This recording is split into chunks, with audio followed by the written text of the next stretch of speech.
So we don't know. We know publicly that both sides are doing what we call threshold testing the threshold of pain of each of the various actors, the United States and Iran. In the vernacular, it's called a game of chicken, right? Who's going to blink first? Who's going to move out of the road first? So that's kind of where we are. And if you want me to, I can discuss the various the calculus on the Iranian side in a game of threshold testing like this. I'm happy to do that, or we can just leave it right there for now. This is the Global Gambit. You're watching the Global Gambit podcast. My name is Pyotr Kurzin, your host, and I am being rejoined today by Senior Fellow at the Middle East Institute, Ross Harrison. Ross, it's an absolute pleasure to have you back. It's been, the best part of a couple of weeks, perhaps, since we were last speaking. I myself have been less online in the past few days. Got a lovely bout of food poisoning. But even that is less eventful, I think, than what we've been seeing in terms of changes between the Iranian and American positions, in that both sides are sort of discussing the idea of continued talks, but the seemingly latest summary, I would say, is that Trump called off the mission, if you like, delegation to go back to Pakistan because the Iranians weren't going to go. So, obviously there's more to it, and we'll break it down as we go further into the conversation. But where are we right now? Are we making any progress, or is it as bad and as uneventful as the media makes it out to be? Well, it's hard to know, Pyotr, because, we're not being told a lot about any of the back channel conversations that are taking place between Washington and Islamabad and Tehran. So we don't know. We know publicly that both sides are doing what we call threshold testing the threshold of pain of each of the various actors, the United States and Iran. And in the vernacular, it's called a game of chicken, right? Who's going to blink first? Who's going to move out of the road first? So that's kind of where we are. And if you want me to, I can discuss the various the calculus on the Iranian side in a game of threshold testing like this. I'm happy to do that, or we can just leave it right there for now. No, I am interested to do that, but before getting into the technicalities, so to speak, what I'm interested is to understand is simply, could this just become a permanent feature of the international arena right now, much like the war in Ukraine has effectively become a bit of a frozen conflict, a war of attrition? Could we simply see this being what some people have called a dirty ceasefire? What I mentioned in an analysis video I made, that essentially neither side is willing to back down to an actual peace treaty, but the ceasefire is sort of occasionally violated, but not enough that we go back to March level of intensity. It's just a perpetual state of instability. Yeah, it could, Pyotr, but it's unlikely, because the real pain of the closing of the strait could hit the United States in a couple of weeks as fertilizer prices have gone up, shortages have occurred. So I don't think this can go on forever, but I think the United States wants to send the message that it's willing to maintain the status quo forever. And the assumption behind the United States saying that is not that the United States can actually do it forever, but that they believe that the Iranian threshold for pain is less, or the threshold, than the United States. In other words, the Iranians will capitulate before the Americans capitulate. That's a dangerous status quo. But with the strait functionally closed, I don't think it can really morph into sort of a frozen conflict like we have in Ukraine. It may feel that way for another couple of weeks, but it would be hard to imagine that the global community is not going to put pressure on the various actors, and that one of the actors will act out in some way in order to break the status quo. So it's hard for me to imagine that it would just grind to a halt for a long period of time. Maybe not grind to a halt, but sort of the global economy adjusts. It just absorbs it. And I mean, on your point about energy, there's a lot of argumentation that the American economy is benefiting from this long term. America has become the de facto energy supplier of Europe, or is replacing the deficit that has been lost because of the Gulf states being affected. Is that a simplistic narrative because it's only looking at one element, i.e. energy provision, versus what you're talking about, which is fertilizer? Yeah, Pyotr, I'm not an energy specialist, so I can't comment. I can just know that the global markets for natural gas and for oil basically is a global market. So if there's a choke hold on the Strait of Hormuz, and it looks like it's going to be permanent, the markets will factor that in. You've seen some ups and downs in the market based upon at least some kind of an horizon for negotiations at different times. I think if this continues for a long period of time, I think you will see. I just don't think it's, even though the U.S. is independent, its allies are not. The Gulf Arab states are going to suffer. There are alternative means. I mean, there's the Red Sea. I could see Iran possibly asking the Houthis, or the Houthis taking some kind of action in the Strait of Bab el-Mandeb. So I just don't think I think it's too combustible potentially for it to kind of go back into some kind of a frozen situation where the status quo becomes sustainable and you enter a new status quo. It's possible, Peter. I mean, listen, you're dealing with extremely complex calculations on both sides, but I just don't see it going on for a long period of time. But it's possible. So let's come to what you were referencing at the beginning of the conversation then about thresholds. So what is the relative thresholds for each side? Well, I think for the Iranians, remember, we talked about this even a couple of weeks ago, that the Iranian goals are basically very clear, and they're twofold. One is that the regime survives, and that when they leave this conflict, they have reestablished deterrence, inflicted enough pain and enough causation, enough consequences on the global economy, but particularly on the United States, if not Israel, that in the future, the kind of calculus that brought the parties to this conflict, the United States and Israel, that will not happen again. They want this war, even if it has to escalate further, they want this war to be the last war. So what does that mean in this situation? It means that the Iranians in some way have more to gain by escalating, and that's why I don't think the status quo is sustainable, more by escalating than de-escalating.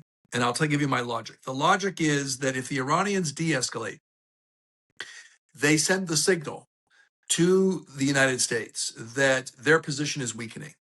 And that number one, two things can happen. One is when they get to if and when they get to the negotiating table, they're in a weakened position to actually negotiate a deal with the United States. And number two, even if they do get a deal with the United States, that they have now lost deterrence because they have de-escalated before the United States de-escalated.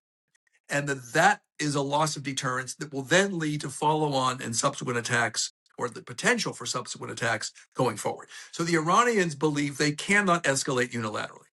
They can escalate if the United States said, we're going to move the blockade back and we want the Straits of Hormuz to open. They can do that. In fact, they did that 2 weeks ago. The announcement of a ceasefire came from the United States, and the Iranians said the strait is now open. Well, guess what? The United States said the blockade is maintained, and the next day the strait is now closed.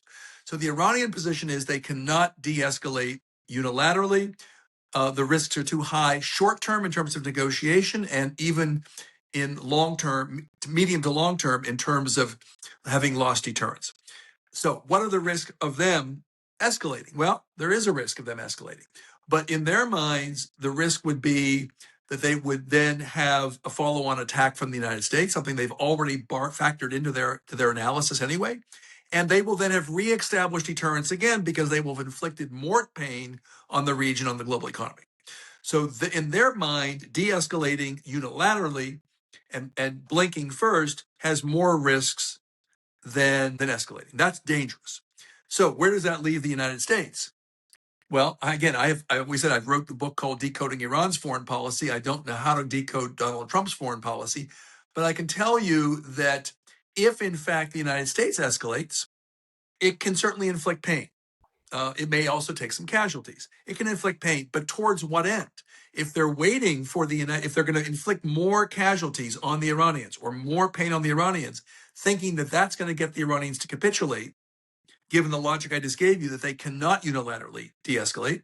If they think that escalating is going to cause the Iranians to capitulate, it's not going to work, or unlikely to work. So the Americans have to think about, okay, so what can they gain by escalating further? Not much. What can they lose or gain by de-escalating? Well, if they de-escalate and that gets interpreted by the Iranians as weakness on the U.S. side, then it's quite possible that when they get the negotiating table, the Iranians will have stiffened their spine even further, thinking that the United States wants an out. So in many ways, this is a very dangerous game extremely dangerous game. What I said this last week on Fox News, actually, I said, listen, the United States is a superpower.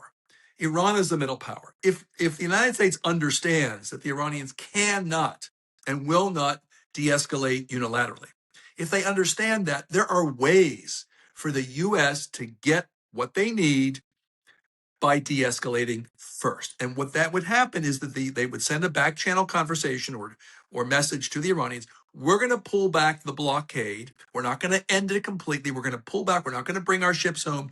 We're going to pull it back, open it up, provided you then sequentially or simultaneously open the strait. When that happens, then both sides have an incentive now, because the Iranians have gotten what they wanted. They've held firm until the U.S. backed away. The U.S. gets what they want, the strait is open, and they move to the negotiating table, both sides having at least a modicum of strength at that negotiating table. So I think that's where we are. Now, whether the White House will do that, given Donald Trump's instinct that he has to dominate and set ultimatums, if that's where we're going, if there's not a nuanced understanding in the White House of how the Iranians think, and that if they understand how the Iranians think, the U.S. can gain something too. If the U.S. continues on the same path, thinking that they're going to get a different outcome, they're not. And that's what makes this moment dangerous, is that each party the Iranians could decide to escalate if they see a status quo freezing up, and the U.S. can escalate not with a clear path, but escalating because Donald Trump might believe he's in what they call the escalation trap. If he feels he can't back away and he has very little to gain to move forward, sometimes an impetuous leader will just move forward, even without a perceptible or discernible or measurable gain. That's where we are. Dangerous.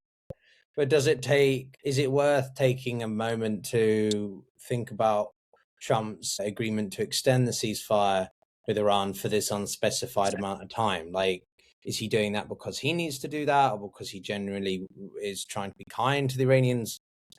Spoiler, I don't think so. Or because the Iranians have something like, what is there any significance to what happened on April 20th? Well, there's different interpretations of this, Pyotr, and any of them could be true. One could be that they're preparing. Listen, the U.S. planned for a 4-day war. They've had a 6-7, now going into the 8th week war. And so one theory would be that the United States wants a pause so it can sort of recalibrate its own position, resupply itself and sort of buy itself a little bit of time to figure out how it can escalate further. That's one possibility.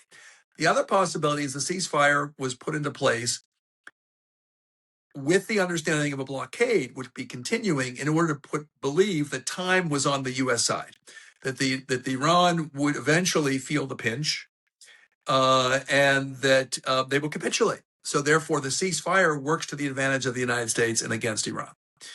I don't think that's the right thinking. Yes, pain can be inflicted upon Iran, but in terms of, again, it's kind of like the sanctions that were put on Iran by the Trump administration. Did they inflict pain in 2018 and 2021? Yeah, they inflicted pain.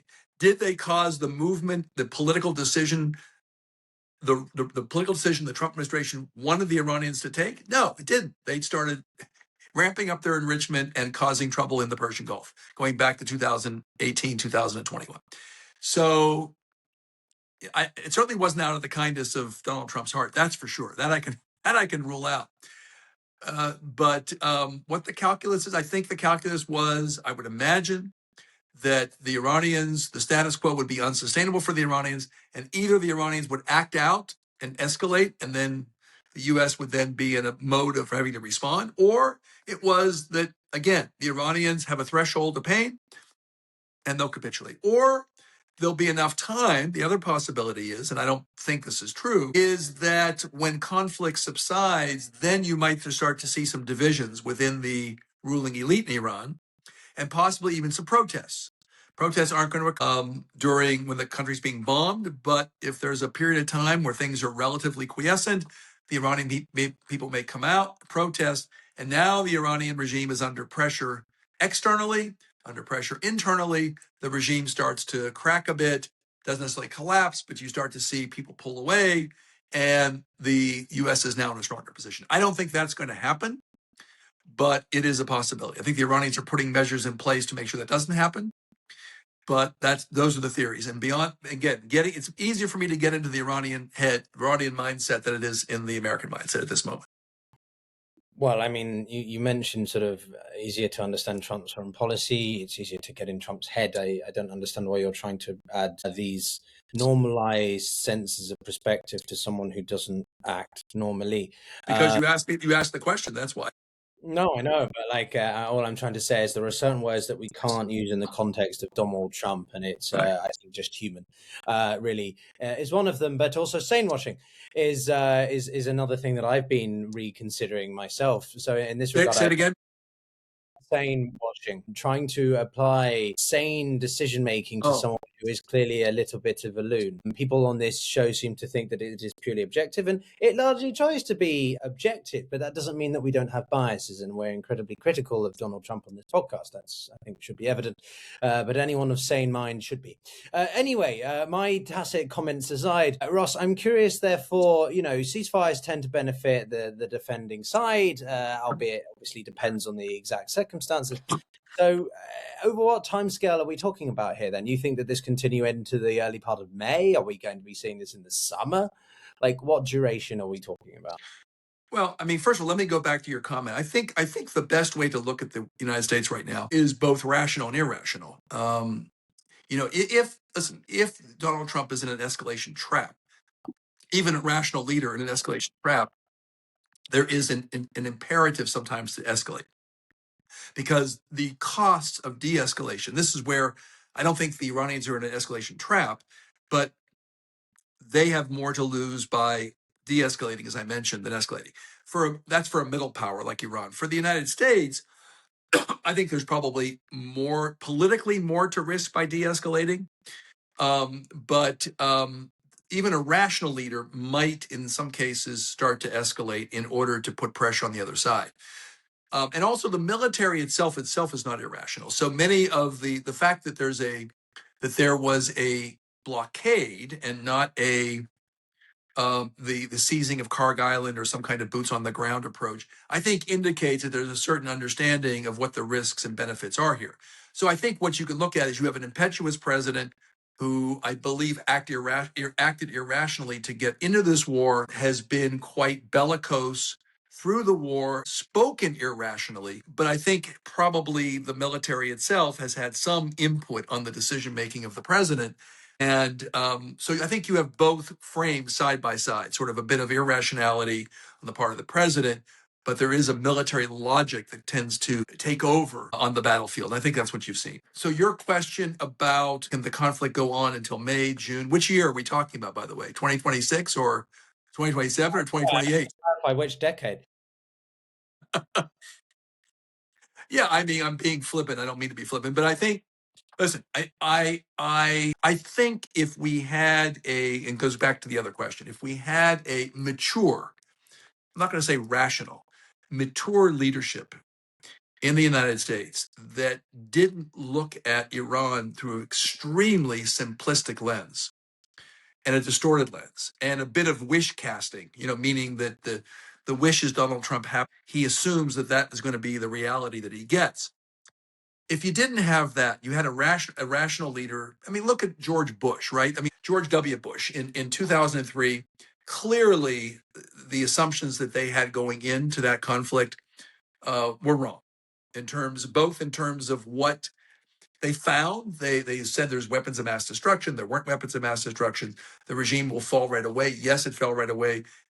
Democracy will be spawned and it will spread throughout the Middle East. Obviously, that was a neoconservative illogic. But over time, as events unfolded, you saw more rational decision making take over, because I think you at least had a mature leader, if not a leader that followed a path of folly. You had a mature leader. Here you have an immature leader, frankly, who can't handle defeat or being able to say, we have to regroup. Politically, I don't know if it matters politically to him at this point, but he certainly doesn't have that psychology. And therefore, all bets are off as to what he can do. His psychology tells him he has to dominate, he has to win, and he at least has to be able to have a modicum of, he has to be able to claim a win, even if it's not a real strategic win. And I think the Iranians at this point have deprived them of that, because not only have they not come to the table properly on the nuclear deal, now they've inflicted have a new strategic weapon or nuclear weapon called the Strait of Hormuz. So I think where he goes from here in terms of trying to back away, I think the ceasefire maybe gives him some time. But again, I don't think the ceasefire is designed to do that for him. I think he assumes the ceasefire is going to, in the blockade, is going to impose costs on the Iranians, and this could go on for a period of time and just morph into an unresolved conflict. Yeah, I mean, where eventually. Well, what does an unresolved conflict mean? And also, you're perfectly fine to be flippant, since I sort of established that sentiment in the intro, in the outset. So no, I mean, look, my point is, with this conflict, it's not going anywhere. It isn't a conflict. We've got a dual layered, double stacked toll booth, effectively. Blockade. Ships are going through, but not enough for it to seem like it's normal, but also it's not going through, and therefore it's not a blockade. So both sides are claiming nonsense, but also trying to claim a win, because that's how they then try to draw down, right? That's the classic Iranian-American relationship, is they both like to claim a win so that they can walk away feeling that they've come out as the victor, or that they can claim victory. So I worry that we're just sort of, this is just, going to have an indefinite time horizon. I don't think it'll be indefinite, but it feels, the more time goes on since the ceasefires, the more time it feels like an indefinite period of time. But I for the reasons I stated, this is not a conflict that just isolated to Europe, that has ramifications for NATO. This is a global situation that has great consequences for the global South, to the degree that matters to the United States. It has consequences to China. It has consequences to Europe. So I don't think the status quo will be sustained indefinitely, but it's going to appear that way for a while. But it could. Pyotr, the fog of war is such that, trying to predict an outcome is very, very treacherous. But I think, by comparing this to other cases like Ukraine, I think there are some analogies there, but that it breaks down at some point. Well, no, it's nothing like Ukraine. It's not a kinetic-based, land-based conflict. I think it's infuriating that we attempt to apply a greater, deeper-seated level of strategic thinking here. Donald Trump is acting on impulse, and he's acting with the time horizon of an hourly basis. Partially because I think that there's a lot of market manipulation going on within his administration, but also because that's the sort of attention span that he has. And I mean, it leads to another point, which is simply that, Ross, look, a lot of emphasis about this has been that the operations, the assault on Iran, is all part of a grand strategic play against China. That Donald Trump has set his targets on Beijing to undermine and tackle his greatest strategic and systemic foe. Can we put this notion to bed, please? It's not about China, it's about Iran. And Trump thought he could bite off more than he could chew, and was manipulated into this by the behest of Bibi Netanyahu. Can we agree on that, or you think there is an essence of China behind all this? Oh, I think no. I don't think there's an essence of China or behind it. I mean, listen. Sometimes there's unintended consequences to events. So the conflict is not about China. It was about Israel and Iran and the United States, essentially. Now, are there consequences for China? I mean, in some ways, it benefits China, frankly, politically, because not economically necessarily, not now, but politically it can benefit China, because China, it sort of sets the stage eventually for China taking action against Taiwan, if and when they would choose that. I'm not predicting that, but if and when they would choose that, because on top of Vladimir Putin's attack on Ukraine, you now have the United States that, in theory, was the guarantor, or at least spokesperson for the international order of norms, now invading another country in the Middle East, an unprovoked conflict. So in that ways, it gives the Chinese some diplomatic or some political air cover, if you will. I think the other piece is that China looks as problematic as the Chinese leadership is, and as predatory as it potentially could be. She kind of looks like the adult in the room. The United States looks like this sort of rampaging, angry superpower, almost like a rogue actor, And I think in comparison, China is looking fairly stable in many ways. So that can benefit them long term in terms of diplomatically, should they engage. So I don't see this being a win for the United States vis-a-vis China. Now, economically, obviously, it's putting a squeeze on China, but I think China has some oil reserves. I'm not an energy specialist. I'm not a sinologist, but there are consequences for China, but I doubt they'll be long term. And I think the consequences for the United States will be longer term. So, no, I would put that notion to bed. Now, again, if you have a nuanced approach, you can say, well, yeah, there are some costs in China and in this conflict, but somehow framing this as a great Donald Trump's 5D chessboard or something that where this is all about China and this was part of the thought process, I don't see it. Yeah, no, neither do I, and I think anyone of actually informed degree would agree on that. What I am curious about is, of course, the diplomacy that we are seeing the Foreign Minister Abbas Araghchi doing right now. He's been to Pakistan twice, Oman, and right now as we speak, I think the meetings have just ended, or in the past hour or something have ended. Yeah, with Russia. In Russia, yeah. So. Yeah. What's going on here? Is this just trying to build up international solidarity, or is it Iran's trying to build some supply links of support in case the war reignites to a hotter degree? Or is this genuinely about that backdoor diplomacy to help ensure a proper, comprehensive agreement is established?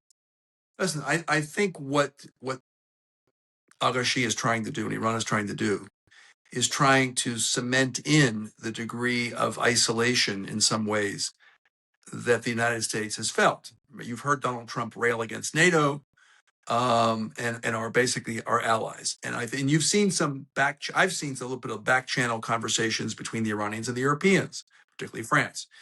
And the idea is I think, remember, Iran was perceived by the Europeans as sort of a rogue actor, right? They were the ones that were supplying Russia in the Ukraine war and so forth. And I think part of what they're trying to do, not so much with Russia, but with Europe, is to say, listen, it's the United States and it is Israel that basically are the destabilizing influences in the Middle East. And we were attacked and we want to develop a pathway forward. Where that puts the conversations in St. Petersburg, I think they're in St. Petersburg, not so much Moscow, is anyone's guess. I think it's trying to create some kind of environment for a Security Council resolution, even though the U.S. would veto it.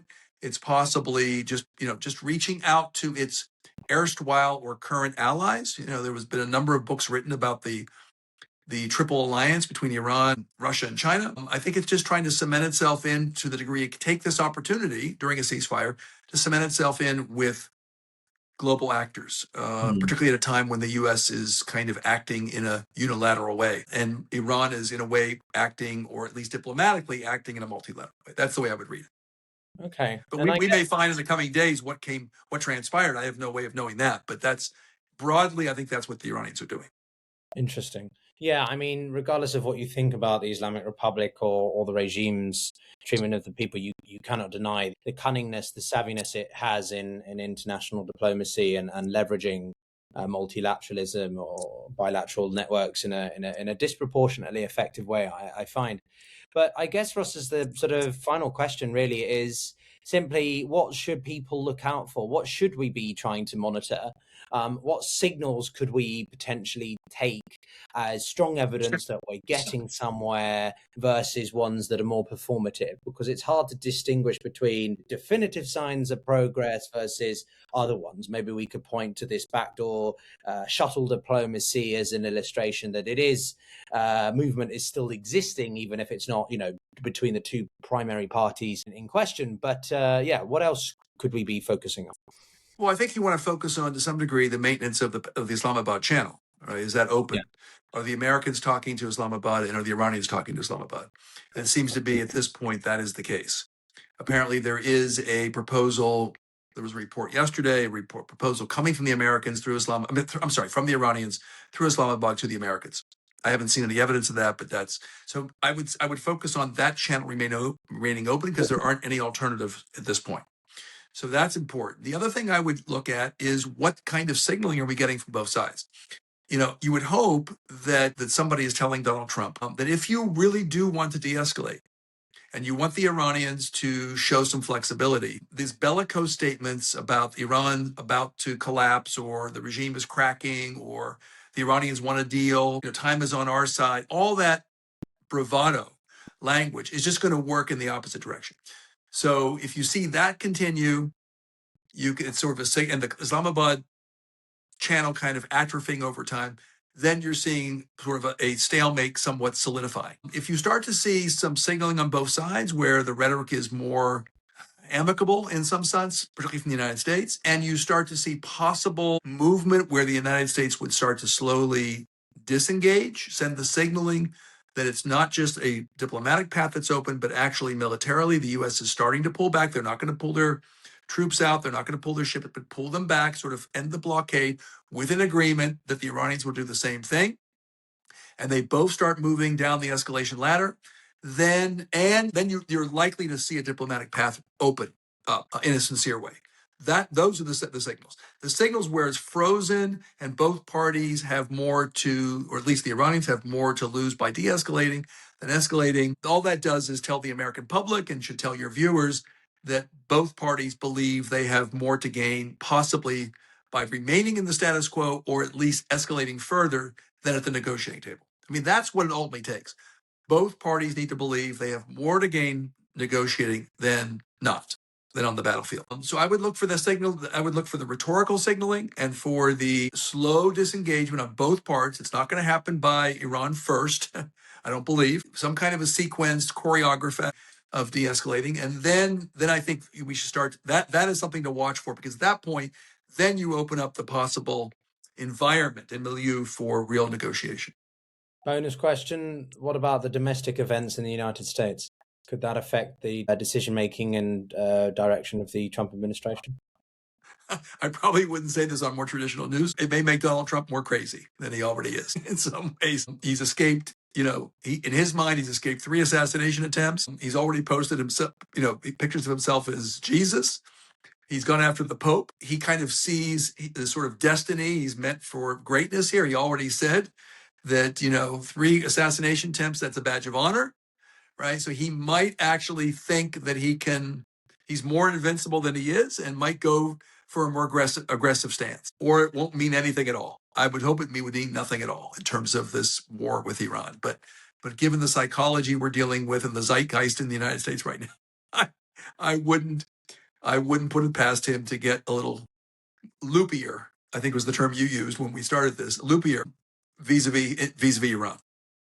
And yet people try, and those who support him say that we're the ones with TDS. But Ross Harrison of Middle East Institute, TDS being a Trump derangement syndrome, for those unfamiliar. Thank you so much for rejoining the program. And the author of the book, Decoding Iran's Foreign Policy. And the author of Decoding Iran's Foreign Policy. There we go. Distinction. I'll link in the description a link for that for those of you who'd like to check it out. For everyone watching, do give the video a like, subscribe, follow it on all your podcast directories, and be sure to join us in the future. We've got General Wesley Clark, General Mick Ryan, and many other Iranian experts coming on the show in the next couple of weeks. So we'll see you. More than me? Wait, there's more Iranian experts than me?